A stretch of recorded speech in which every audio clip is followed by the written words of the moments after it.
بسم اللہ الرحمن الرحیم۔ یہ مسئلہ بیت الخلاء میں وضو کرنے سے متعلق ہے۔ بہت ہی اہم اور بہت ہی لازمی مسئلہ ہے۔ آپ لوگ اس مسئلے کو توجہ سے سنیں۔ مسئلہ کچھ اس طرح ہے کہ بیت الخلاء میں وضو کرنے کی شرعی حیثیت کیا ہے؟ کیا بیت الخلاء میں وضو کرنا یہ جائز ہے یا جائز نہیں ہے؟ آج کل اکثر گھروں میں ٹچ باتھ روم کا سسٹم ہے، تو اکثر لوگ وہ بیت الخلاء میں ہی وضو بناتے ہیں، یعنی غسل خانہ اور بیت الخلاء دونوں ایک جگہ پہ ہوتے ہیں، ایک ہی حال میں ہوتے ہیں، ایک ہی جگہ پہ ہوتے ہیں، تو لوگ وہاں پہ وضو بناتے ہیں۔ تو اس کی شرعی حیثیت کیا ہے؟ کیا اس طرح ٹچ باتھ روم میں جہاں پہ ہم وضو بناتے ہیں دعا پڑھ سکتے ہیں یا نہیں پڑھ سکتے؟ اس مسئلے کی وضاحت فرمائیے۔ جی محمد عباس نے یہ سوال کیا ہوا ہے۔ بہت ہی اہم اور بہت ہی لازمی سوال ہے۔ آج کل اکثر گھروں میں ٹچ باتھ روم کا سسٹم ہے۔ شاید آپ کے گھر میں بھی ٹچ باتھ روم کا سسٹم ہوگا۔ ہر گھر میں، ہر محلے میں، ہر مسجد میں، ہر مسافر خانے میں ٹچ باتھ روم کا سسٹم ہے، یعنی ایک جگہ پہ جو ہے وہ بیت الخلاء ہوتا ہے اور اس کے ساتھ غسل خانہ ہوتا ہے، دونوں ایک جگہ پہ ہوتے ہیں اور لوگ وہاں پہ وضو بھی بناتے ہیں۔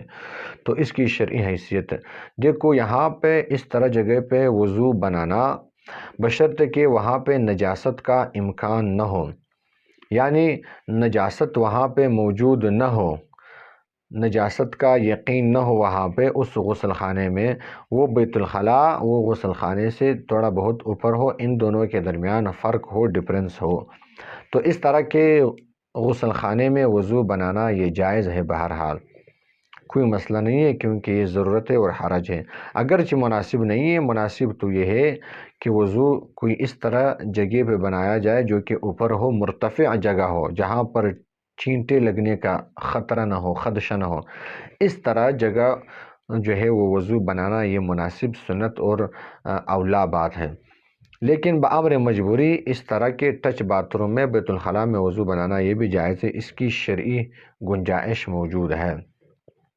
لیکن ایک بات کا خیال رکھنا یہ بہت اہم اور بہت لازمی ہے، وہ یہ ہے کہ اس طرح کے بیت الخلاء میں دعا پڑھنا نہیں چاہیے، دعا پڑھنا مناسب نہیں ہے، کیونکہ دعاؤں میں اکثر طور پر وہ اللہ تعالیٰ کے ذکر و اذکار ہوتے ہیں، قرآنی آیات ہوتے ہیں اور احادیث ہوتے ہیں۔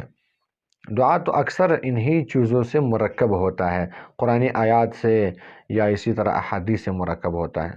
اگر کوئی دعا ان سے مرکب نہ ہو تو پھر ان کو ہم تو دعائے مأثورہ نہیں کہہ سکتے ہیں۔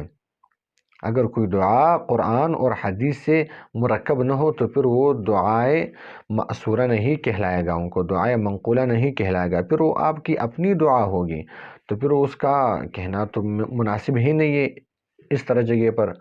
یہ جو دعائے منقولہ ہے وہ اس طرح بیت الخلاء میں پڑھنا جو وضو کی اپنی دعا ہے، یعنی وضو کے شروع کرتے وقت بسم اللہ پڑھنا، اب اس میں اللہ کا نام آتا ہے اور یہ قرآن مجید کا آیت بھی ہے، اور اسی طرح وضو کے آخر میں اشہد ان لا الہ الا اللہ یہ پڑھنا، اور وضو کے درمیان میں جو مأثورہ دعائیں ہیں جو حدیث میں آئے ہوئے ہیں تو یہ پڑھنا یہ مناسب نہیں ہے، کیونکہ یہ جگہ غلاظت کی جگہ ہے، یہاں پہ غلاظت آپ کے آس پاس موجود ہے، تو اس لیے یہاں پہ وہ دعائیں پڑھنا یہ مناسب نہیں ہے۔ دیکھو ہندیہ فتاویٰ ہندیہ جلد نمبر 1 صفحہ نمبر 6 میں آیا ہوا ہے، وَيُسَمَّى قبل الاستنجاء، وَيُسَمِّي قبل الاستنجاء، استنجا سے پہلے یعنی اللہ کا نام لے سکتا ہے، وَلَا يُسَمِّي فِي حَالِ الانکشاف، انکشاف کی حالت میں نہیں لے سکتا ہے اللہ کا نام۔